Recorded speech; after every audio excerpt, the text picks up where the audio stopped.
Bueno, ahora sí, buenas tardes a todos. Ahora vamos a hacer el cierre de la semana, vamos a repasar lo principal de esta semana. Más que nada por las consultas recibidas, vamos a ir de lo más importante, me parece, o lo más urgente a al resto, y arrancamos por lo que es Grupo Financiero Galicia, que fue al menos lo que más consultas recibí durante estos días, ayer y hoy básicamente, ¿no? Primero vamos a ponernos en situación de qué es lo que estamos viendo desde el punto de vista técnico. Este es el índice Merval en pesos. El índice Merval, si lo comparan en pesos y en dólares, obviamente hay una diferencia. Ese gráfico yo lo subí estos días y si no se los vuelvo a pasar. El Merval obviamente está acompañando en términos de pesos y lo mismo pasa con Galicia, la devaluación, si se quiere, del tipo de cambio contado con liqui, ¿no? Cuando vemos lo que estamos viendo en pantalla es Grupo Financiero Galicia. Y el Grupo Financiero Galicia, acá estamos viendo en pesos,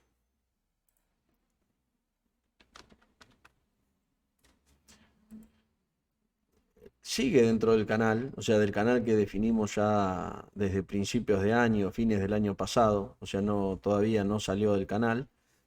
Hubo alguna debilidad en la zona media, que fue en esta misma zona donde está ahora, en mayo, entre mayo y junio, y ahora lo vemos, bueno, otra vez en el mismo lugar. A veces estas cosas se suelen dar, digamos, cuando cuando uno lo ve desde afuera es una cosa y cuando uno está operándolo es otra. Entonces, a veces lo que uno vería a la distancia como una suba de 20 pesos en un papel que vale 200, que es el 10%, que tampoco es nada, digamos, extraordinario para un papel como Galicia con la volatilidad que supo tener o que tiene habitualmente. Cuando uno lo ve de afuera no ve mayores problemas, ¿no? Si uno tuviese que mirar hoy el gráfico no se alertaría de nada. Ahora, cuando uno está vendido y está dentro, parece una locura y es crítico. Entonces, de ahí me parece a mí que tenemos algunos temas a tener en cuenta, o sea, y que nos tienen que servir de enseñanza, en definitiva. Em, Siempre es asumir cuando operamos que asumir el peor escenario. Eso nos va a ayudar mucho a no estar en situaciones comprometidas ante la adversidad, ante algún movimiento adverso del papel, ¿no? Yo generalmente analizo el papel en donde sé que cuando uno hace el análisis, obviamente se puede equivocar, eh, pero a nivel de administración de riesgo, el enfoque tiene que ser que cuando uno hizo una operación está equivocado, digamos. Es difícil congeniar estas tres ideas, ¿no? ¿Cuáles son estas tres ideas? Son principalmente hacer el papel de analista, hacer el papel de trader y hacer el papel de risk manager, ¿no? El que le dice al trader, no, esa posición no la podés tomar. Creo que eh, son tres posiciones diferentes que cuando uno opera su propia cuenta las tiene y necesariamente las hace. Después podemos discutir si uno las hace bien o mal, pero realmente las tiene que hacer las tres, ¿no? Eh, y esa creo que es la parte más difícil, porque generalmente cuando uno analiza, opera en consecuencia, lo cual es totalmente coherente, y el análisis de riesgo va en consecuencia de esas dos, y eso no es tan beneficioso. Y por otro lado, cuando uno está operando y uno está largo o está corto, tiende a ver el mercado y tiende a analizar. Eso es un sesgo cognitivo, ¿no? Uno tiende a analizar y a buscar lugares en donde uno tenga razón. Entonces va a encontrar todas esas noticias en donde si uno está corto ve que Galicia está por caer, siempre en los próximos 10, 20 minutos, y si no baja, bueno, nos genera un problema cada vez mayor.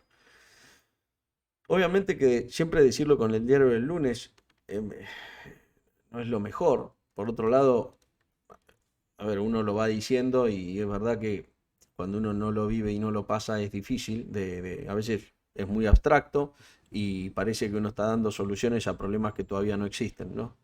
Entonces, yo creo que lo importante en estos casos es, tanto a los que le fue bien y a los que le fue no tan bien o le fue mal, es rescatar porque el aprendizaje es así, digamos, es rescatar en dónde nos equivocamos o en dónde se equivocaron, porque eso en definitiva es lo que los va a ayudar a que la próxima vez no se equivoquen.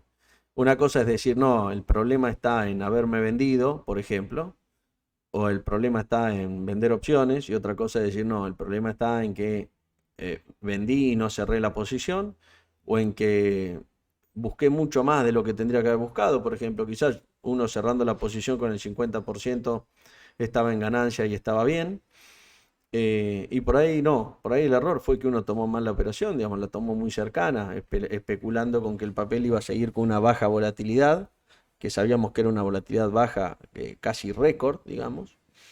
Y bueno, el papel se despertó y ese fue el movimiento en contra.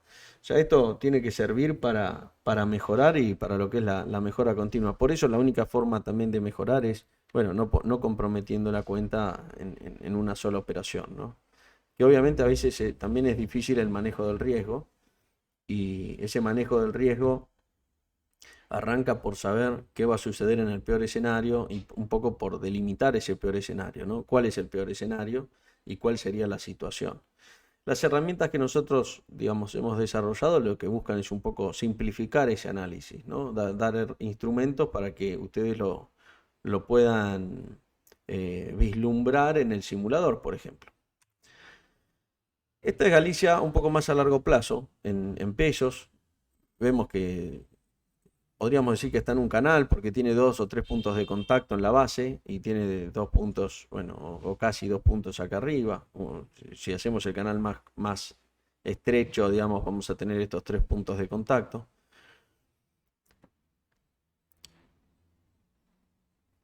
Esto es en pesos. Si lo vemos, bueno, otra vez el mismo gráfico. Si lo vemos en dólares, vamos a estar viendo esto, un canal lateral. En dólares lo que vemos es un papel bajando y en pesos vemos un papel subiendo, ¿no? Eso es porque obviamente Galicia está capturando, como todos los papeles de Argentina, ese spread de tipo de cambio. De acá se desprenden dos cosas. Digamos, nosotros estamos en un mercado que la verdad es un mercado muy complicado. No es un mercado sencillo porque tenemos un montón de factores que alteran o que impactan en el mercado. Por un lado tenemos el precio, pero por otro lado tenemos condiciones que son subyacentes que tienen que ver con la economía. Es decir, si se dispara el tipo de cambio, por más análisis técnico que hagamos, que no es incorrecto, porque el análisis técnico nos va a mostrar dónde están esos puntos de oferta y de demanda. Y de hecho, no vamos a decir que no funciona, porque funciona y funcionan los bonos también, digamos, nos muestra lo que está sucediendo. Pero hay una diferencia cuando uno analiza, por ejemplo, el Standard & Poor's desde el punto de vista técnico y uno está analizando Galicia, por ejemplo. ¿A qué me refiero con esto? En este caso, nosotros sabemos cuáles son los motivos que van a hacer que Galicia suba. Es decir, si nosotros sabemos que el tipo de cambio el lunes, el tipo del contado con liqui, va a estar 260, bueno, ya sabemos que Galicia en pesos va a subir. O sea, ahí no tenemos muchas dudas. Entonces, es de los pocos escenarios en donde sabemos cuál es el disparador del precio, al menos localmente, ¿no? Después, bueno, no sabemos cuáles son los disparadores del tipo de cambio. Ese es el otro tema.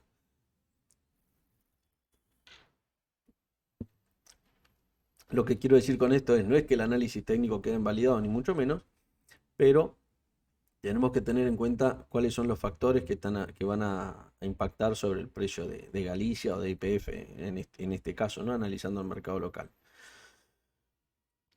El papel, si miramos a largo plazo, estamos mirando Galicia en dólares.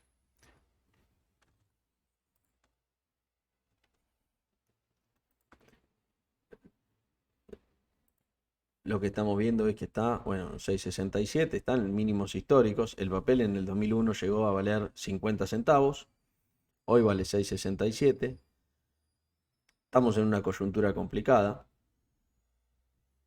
en donde si vamos a un escenario si vamos a un escenario de crisis cambiaria, digamos, que es donde estamos viendo la presión hoy en el contado con liqui y en algún tipo de solución que se espera desde el punto de vista al menos cambiario, en términos de dólares, de intercambio de importaciones, exportaciones y demás, porque lo que se está viendo en el mercado es que, digamos, no hay venta de dólares. Al no haber venta de dólares, queda la oferta totalmente estrangulada y la demanda, bueno, se pone muy agresiva, lo vimos los últimos días, ¿no? Cuando el contado con liqui subió 100 pesos en una semana.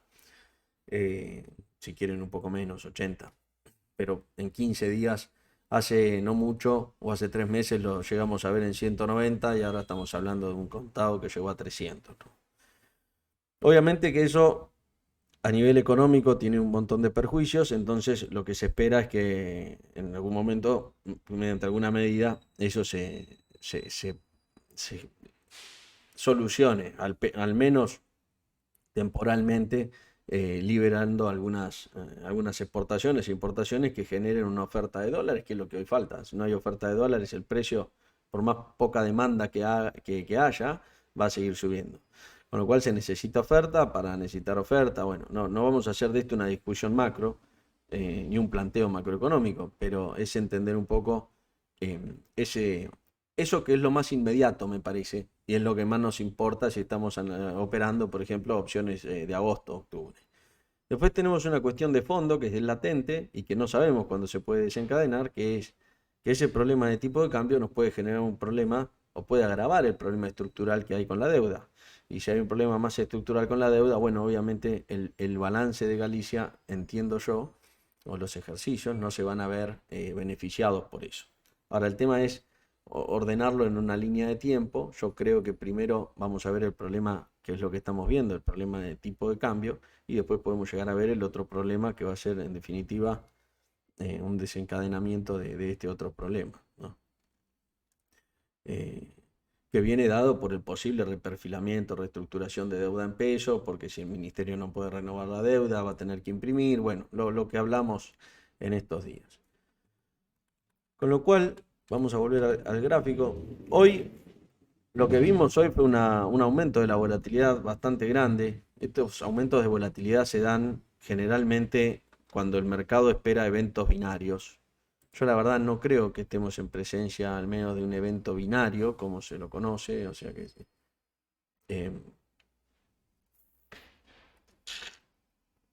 perdón, estaba tomando un mate.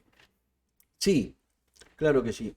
Lo que se vio justamente estaba arrancando ese tema. Lo que se vio fue,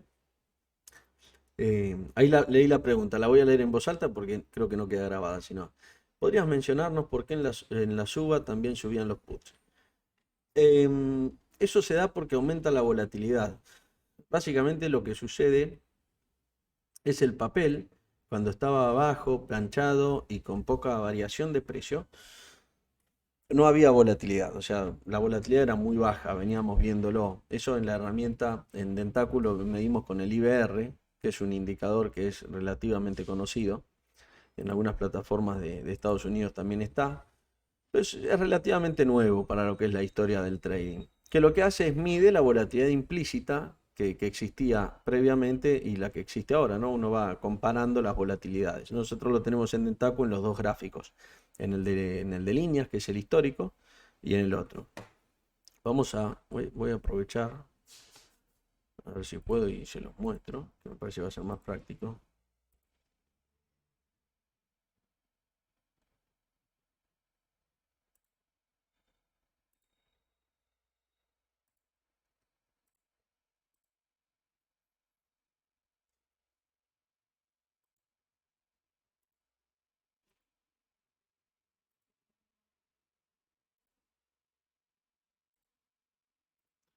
Bueno, acá lo que estamos viendo es este indicador que les decía. Un segundito que se me fue el...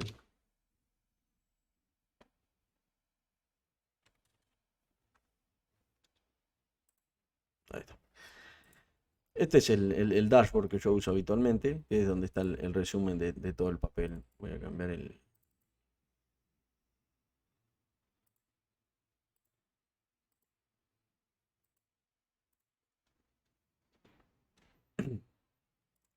Entonces, ¿qué es lo que veíamos? Este es el IBR, que llegó a estar casi en cero, que no es ni más ni menos que la línea amarilla que estamos viendo acá.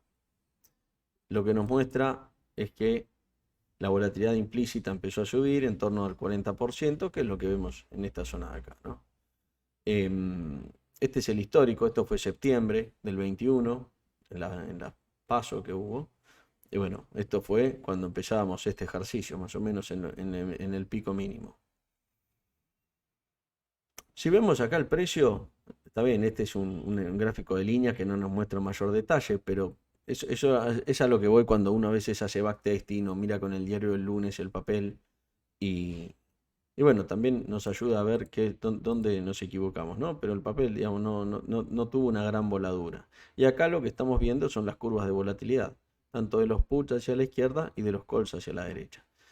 Lo que sucede es que ah, digamos, obviamente que el precio se mueve por oferta y demanda. La volatilidad es un fenómeno que no se puede observar directamente, sino que a través de un cálculo se despeja.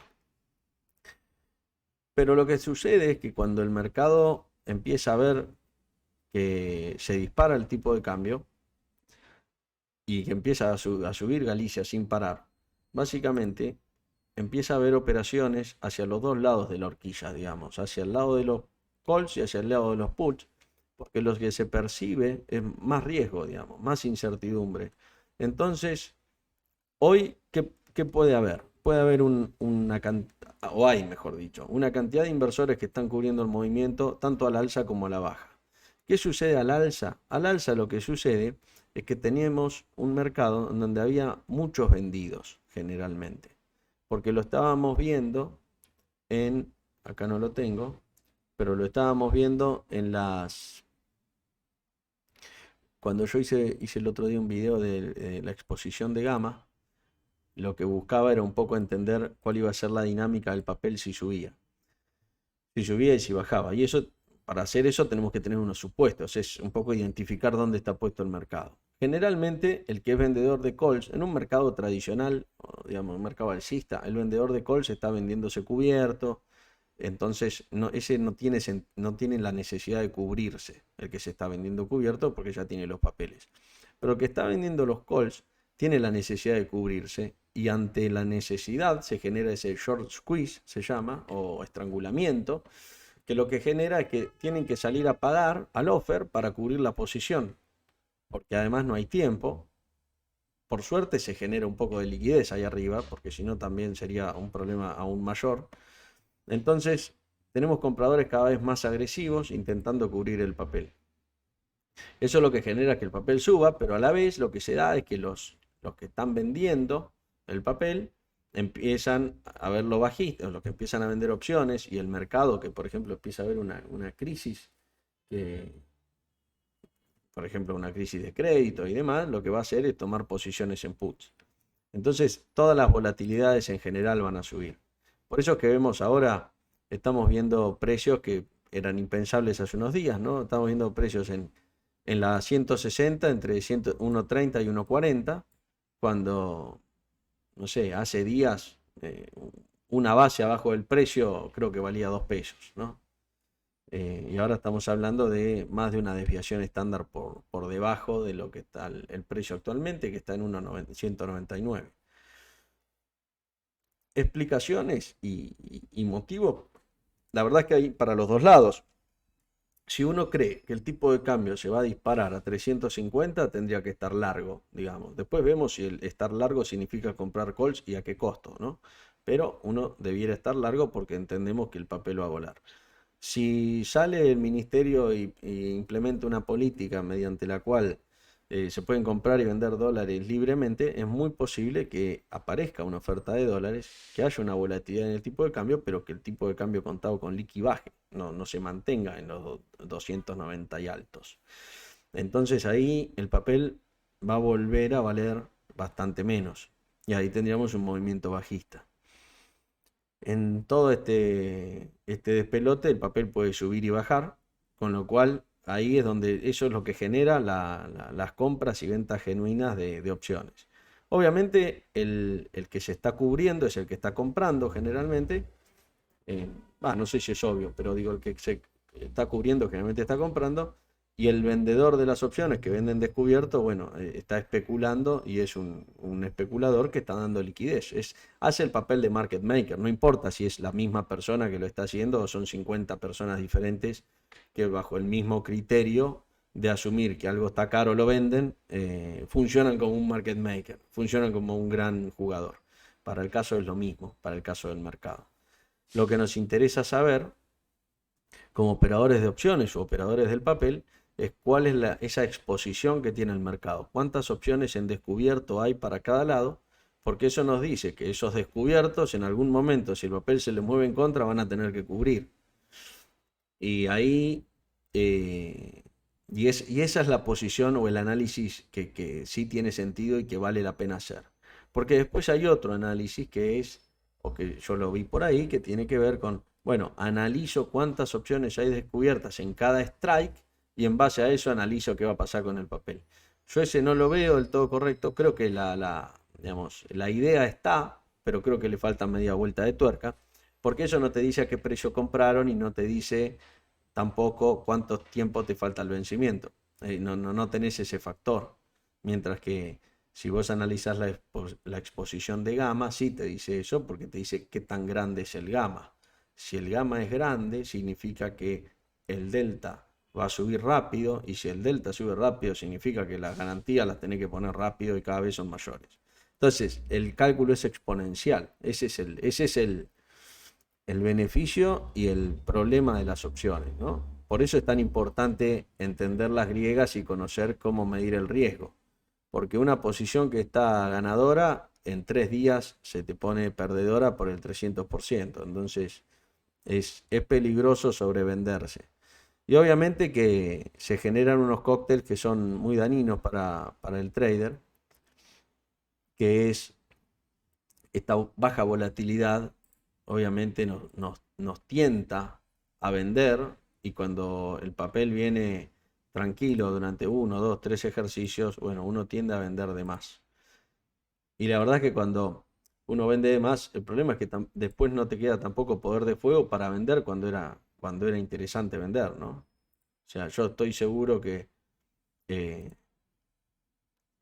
muchos de los que vendimos y de los que, porque yo también, digamos, vendí, y hay otros que vendieron más y otros que vendieron menos, pero a la mayoría, si uno les pregunta hoy, dirían sí, hoy sería el momento de vender, ¿no? Hoy estaría aprovechando para vender, está en el centro del canal y alta volatilidad, y encima faltan pocos días al vencimiento. Pero bueno, eh, la contrapartida de eso es que también uno podría haber estado 15 días, un mes con el dinero en la cuenta, bueno, viendo qué hacer. Entonces, bueno, creo que este punto lo tocamos bien. Después vamos a seguir respondiendo consultas y a seguir viendo diferentes estrategias. Yo lo que digo, y también les digo acá, no hay que pensarlo, no hay que entrar en revancha, sino es seguir. Sabemos que durante más de un año el papel viene bien y venimos bien, y bueno, hay errores puntuales o problemas al operar en algún momento va a haber. Y de todo hay que sacar una enseñanza, creo. Un aprendizaje, mejor dicho. Hoy el papel, la verdad, es que está en un punto interesante para vender. El problema es que hay que tener cuidado con estos factores que yo digo o que menciono, ¿no? Yo no creo que veamos un gran problema de un evento binario en lo próximo. No, toco madera, pero no creo que haya nada que... Sí, volatilidad. Y la forma que yo creo que puede ser la mejor para cubrir una voladura del tipo de cambio, y esto no es una recomendación, y no es que lo digo de compromiso no, lo digo en serio, porque después lo podemos seguir charlando en el grupo, pero hoy me parece a mí que si uno quiere cubrirse el tipo de cambio del contado con liqui porque está operando Galicia, lo mejor es tener CDRs en cartera. Tenemos el riesgo de que si el contado con liqui baja, bueno, el CDR obviamente va a perder. También hay que ver a qué precio implícito uno está comprando ese CDR, ¿no? Porque uno por el CDR paga pesos, hay que ver cuánto cotiza en Estados Unidos y en definitiva qué FX, qué tipo de cambio uno está convalidando en esa compra. Generalmente los más líquidos están bastante arbitrados. Digo generalmente, nunca está de más chequearlo antes de hacer la compra, pero es lo único que les daría una cobertura que en el 2001 no existía, por ejemplo, ante una crisis, ante un problema de crédito, en donde ustedes no quieran especular con bonos, por ejemplo, en dólares, ¿no? Que si bien son un negocio particular que tiene que ver con, bueno, ya lo mencionamos, pero tiene que ver con básicamente operar renta fija y estar con exposición a dólares y a bonos. El que no quiere correr ese riesgo Me parece que hoy de las pocas coberturas que tiene son los CDR. Eh, y después, bueno, tenemos bonos atados al dólar link, pero también tiene riesgo crédito y con el tema de pesos es un tema. Hay que ver, dependiendo del perfil hay que buscar la cobertura. Pero a mí me parece que el CDR puede ser una buena alternativa. Digamos, los que estaban en CDR, si se les subió, por ejemplo, les pasó esto con Galicia, percibieron seguramente que el CDR le subió en la misma proporción o muy parecido a lo que venía subiendo Galicia.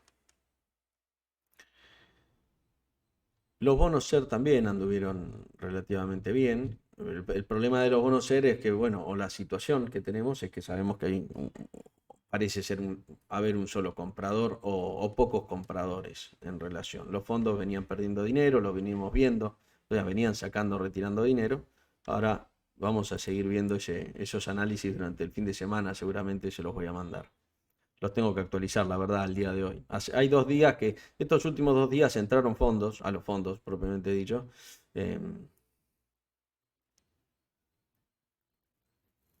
Así que, perdón que estoy leyendo una consulta, ¿eh? La voy a leer en voz alta también. Puede ser que subieron los puts al mismo tiempo que los calls por el hecho de que el spread entre base, put, call era amplia. Ese diferencial podría generar oportunidad. No, no pensás mal. No, no. Mirá, lo que se vio estos días fue.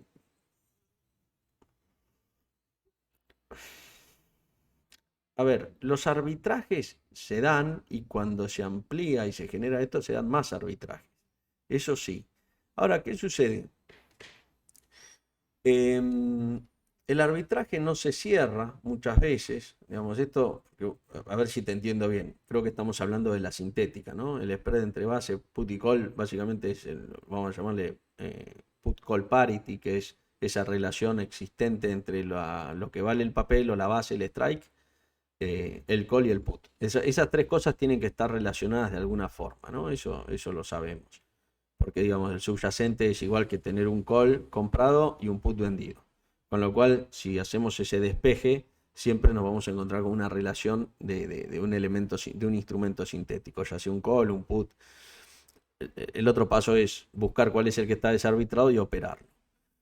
Con lo cual, todo movimiento generalmente nos generan arbitrajes y posibilidades ahí. Hay que tener los dedos rápido y la cabeza rápido y la calculadora preparada. Pero se podría hacer. Se puede hacer en realidad, no es que se podría. Pero esos arbitrajes generalmente se terminan arbitrando y se cierra. Ese arbitraje per se, ese arbitraje en sí mismo, no genera una suba del papel. Y no genera, acá lo que vimos fue una suba en el local y una baja en el de afuera. O sea, lo que vimos es una convalidación de tipo de cambio más alto. Esa diferencia no debiera ser producto de esta paridad, porque esta paridad se fue manteniendo, o sea, se va ampliando, se movió un poco porque lo que sucedió fue que, por otro lado, hubo un exceso de liquidez que fue a caución, por eso tuvimos una baja de caución como de 30, 40 puntos ayer, o sea, la caución llegó a estar 15 puntos, con una inflación o una tasa, si queremos, comparando las tasas, tenemos una tasa de un bono tasa fija al 70% y una caución al 15%, es algo absurdo, matemáticamente hablando, ¿no? O mejor dicho, hay un gran arbitraje. Eh, o sea, hoy ustedes tomaban caución al 15, se daban vuelta y colocaban un plazo fijo. No sé, la verdad no sé cuánto están los plazos fijos hoy, pero seguramente el 50 les paguen y si no, algunos de estos monederos virtuales también sé que pagan tasas. Ayer me decía un amigo como 75 puntos, 70, no sé cuánto es, pero es un montón. La verdad es que hay un arbitraje, pero bueno, ese arbitraje, cuando vemos un arbitraje así, más allá de asumirnos una luminaria y unos veloces bárbaros, está bueno entender por qué se da, porque esa situación así como se da se puede cambiar y se puede invertir, ¿no? Entonces siempre está bueno o es importante hacer el análisis para entender por qué se da. En este caso se da porque tenemos un montón de inversores, fondos, que tienen un miedo bárbaro, se les viene el fin de semana, por lo pronto, ¿no? Y se viene una situación crítica y lo que están viendo es que están en un campo minado. Dicen, si me meto en SER, me embocan. Si se corre el central, se caen los SER, 50 puntos en un día, no quiero estar ahí. Y si soy un fondo, se me van los clientes, me matan. O sea, tengo resultados que rajan a todos los tesoreros de las empresas. Entonces ahí no puedo estar. Si me meto en cupones, en bonos por el tipo, que ajustan por tipo de cambio oficial, o sea, el dólar link, estoy en la misma. O sea, si hay un problema en pesos, va a afectar a toda la curva. Tasa fija, y la verdad que es medio complicado. Tengo poco para ganar y mucho para perder. Un poco este análisis, ¿no? ¿Cuánto voy a ganar y cuánto voy a perder? Ante la duda, me coloco en caución porque no se pueden ir a MEP. Si no, se hubiesen ido a MEP. De hecho, es lo que vimos. Muchos inversores yéndose a MEP y al contado con liqui, subimos el contado con liqui. Esos fueron los inversores que se pueden ir. Los que no se pueden ir, se quedan ahí secuestrados en el circuito pesos y ante la duda se van a la caución, porque la caución es un producto que más allá de que no se defaulteó, en el 2001 fue lo único que se pagó, digamos, de las pocas cosas, ¿no? Creo que, bueno, Ciudad de Buenos Aires no defaulteó, reestructuró, pero la bolsa pagó religiosamente. Pero ¿qué sucede? Más allá de que del track record o la historia y de que hayan pagado, no hay motivo para que no lo paguen, porque el tipo que tomó plata puso activos en garantía, con lo cual, y además después de los activos tenemos a los agentes que responden y a la cámara de compensación, que es el Merval, ¿no? Tenemos toda una estructura que la verdad es muy difícil que se rompa, nunca se ha roto, así que. Entonces, eso es lo que generó que.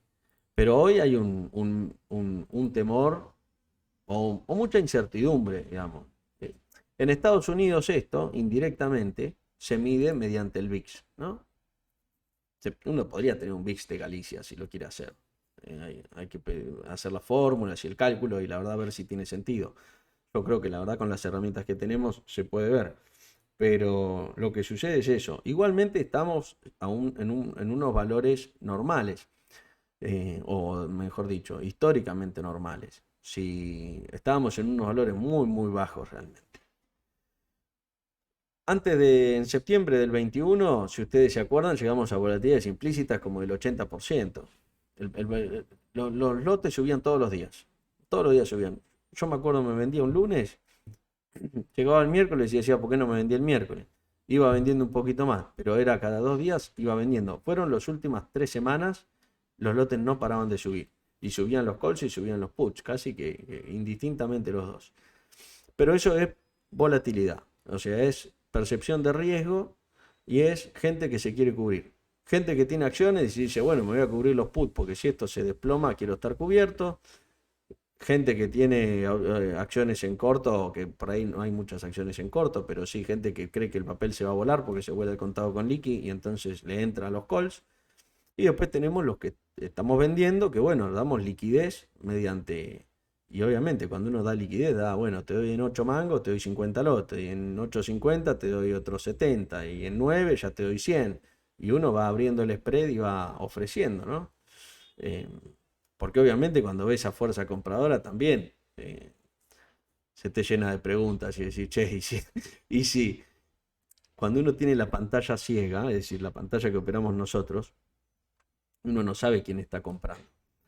Cuando uno es market maker, tampoco lo sabe muchas veces, o sea, no lo sabe porque pone puntas, pero si a vos te llama un banco de inversión y te dice, mirá, vendeme 10.000 lotes, bueno, a ese vos lo vas a identificar como un, vamos a llamarle delta inteligente, se le dice, que es una entidad que sabe lo que está haciendo.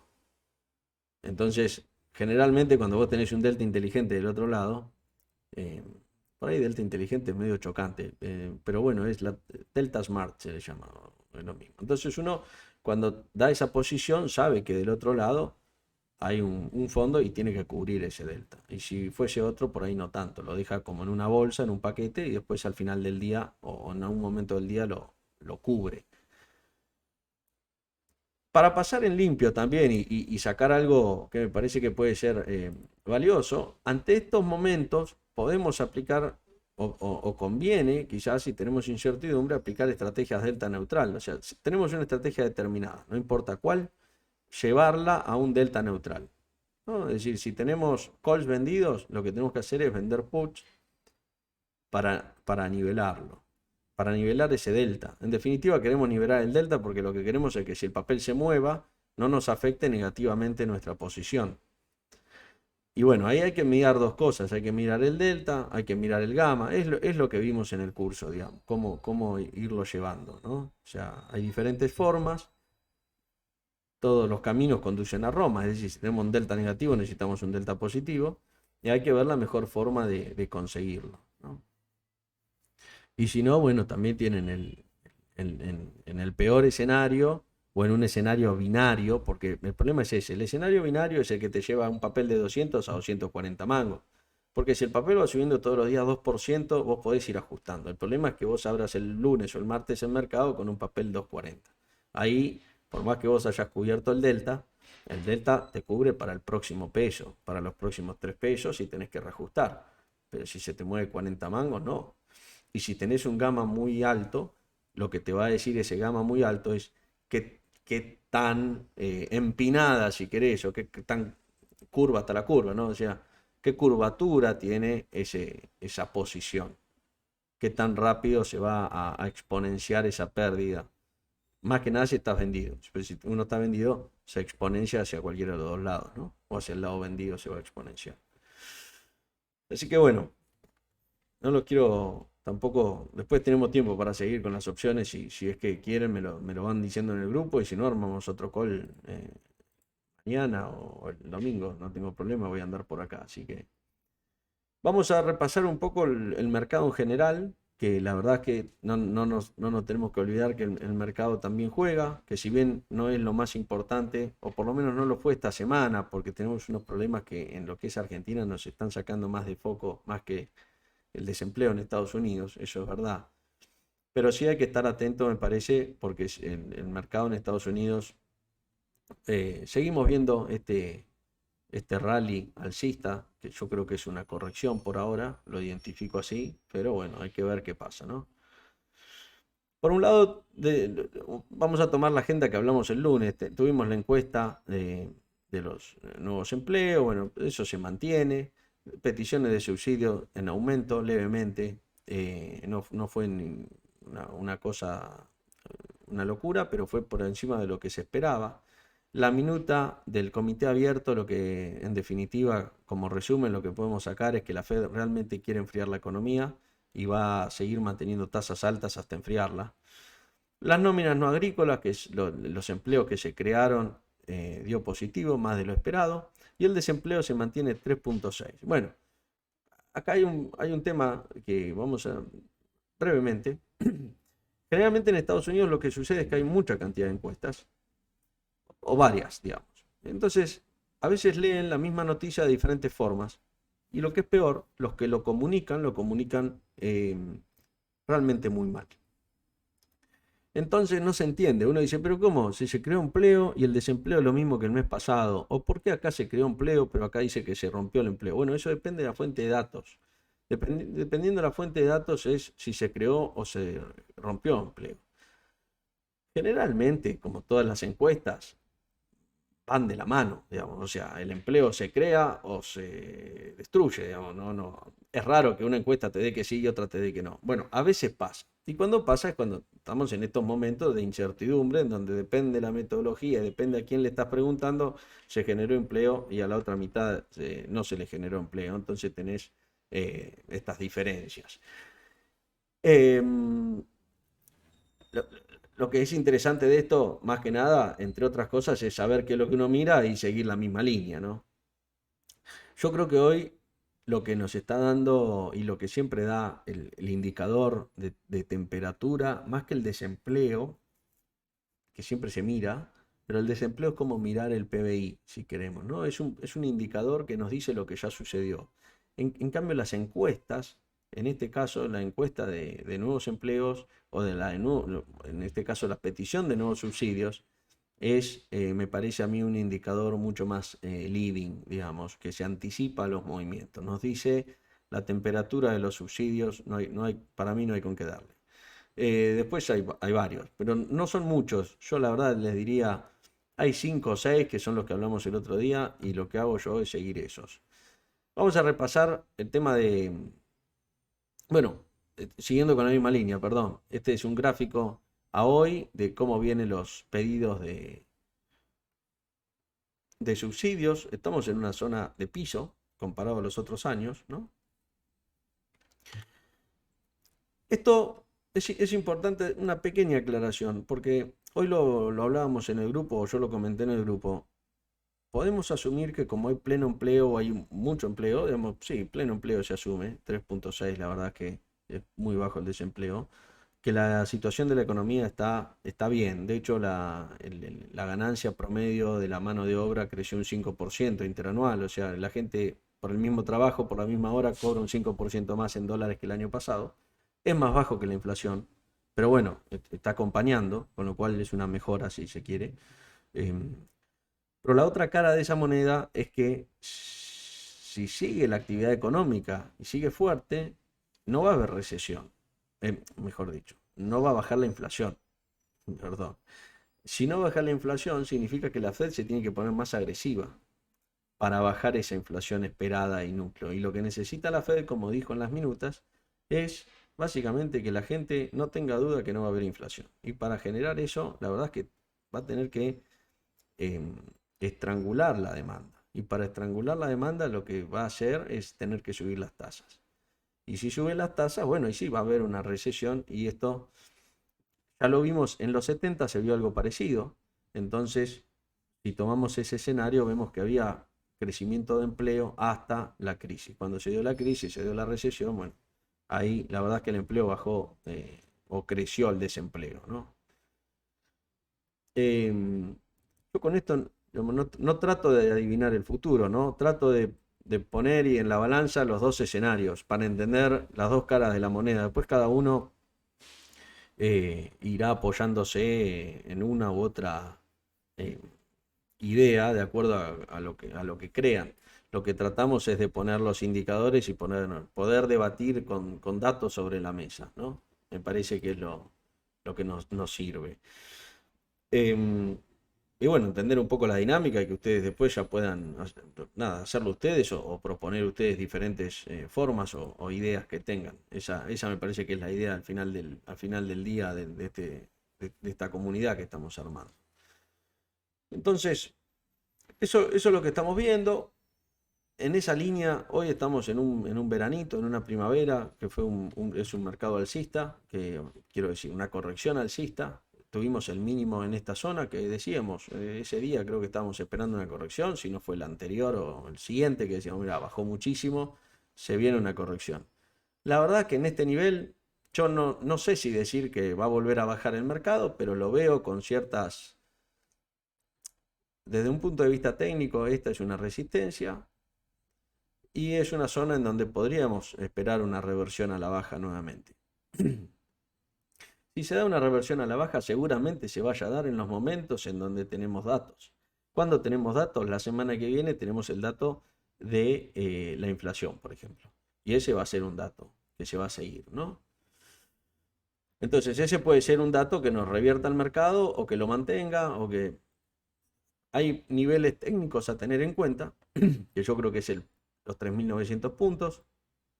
Digo 3.900, 3.904, sí, 3.900, 3.930, ¿no? Esta zona de acá. Y después tenemos esta zona de los 4.100 como una zona importante. Son las dos zonas que desde el punto de vista técnico tenemos que mirar, me parece. Y desde el punto de vista de los datos, tenemos que, yo lo vería de esta forma. Si los datos salen bien, difícilmente veamos una voladura en el índice, pero si los datos salen mal, vamos a ver una caída. O sea, así es como lo estoy viendo yo. Es un poco lo que nos pasaba acá arriba, ¿no? Yo decía, bueno, si los datos salen bien, difícilmente veamos que un índice que se vuela y vamos a un movimiento alcista, pero si los datos salen mal, esto se cae. Con lo cual conviene tomar operaciones bajistas. Esa era mi lectura en este momento. Tengo un poco la lectura por ahora parecida. El lunes igualmente vamos a volver a hablar y a ver lo que esperamos para la semana que viene y lo vamos a repasar, ¿no? Esta semana terminamos con un índice positivo, Nasdaq positivo lo mismo, o sea, más positivo que el índice, el Standard Poor's, el Russell parecido al Standard Poor's, 3,3 cuartos. Y no hubo grandes bajas esta semana. La verdad es que el mercado estuvo bastante eh, bastante neutral, no tuvimos grandes bajas. Tuvimos alguna suba interesante, bueno, Colombia estuvo muy bajista, pero después no hemos tenido. Y en el mes lo que viene bajando más es gas and oil, ¿no? Hay un tema también a considerar que si uno espera, o si esperamos ver una recesión en el mercado, cuando el mercado, ¿cómo vamos a identificar una recesión más grande o más fuerte? Vamos a tener commodities a la baja, seguramente, el crudo, por ejemplo, la gasolina, porque lo que sucede en una recesión es que la gente consume menos y usa menos petróleo, entonces, o sea, usa menos nafta, con lo cual menos petróleo, baja el precio. Y bonos al alza, porque el inversor se va a proteger al alza, porque sabe que una recesión le pega a los activos, todo lo que son acciones bajan, la gente compra menos, bueno, las acciones van a empezar a perder, entonces el flight to quality hace que el inversor se vaya a bonos, y eso es lo que genera bonos al alza, commodities a la baja, bueno, acciones a la baja también, ¿no? Así que bueno, vamos a seguir eso de cerca, vamos a terminar hoy por hoy acá y seguimos el lunes a la mañana, tenemos el morning call y vemos un poco las perspectivas para la semana que viene. Pero estamos en contacto durante el fin de semana, me escriben o cualquier duda que tengan, me la escriben por ahí. Así que les mando un abrazo y buen fin de semana.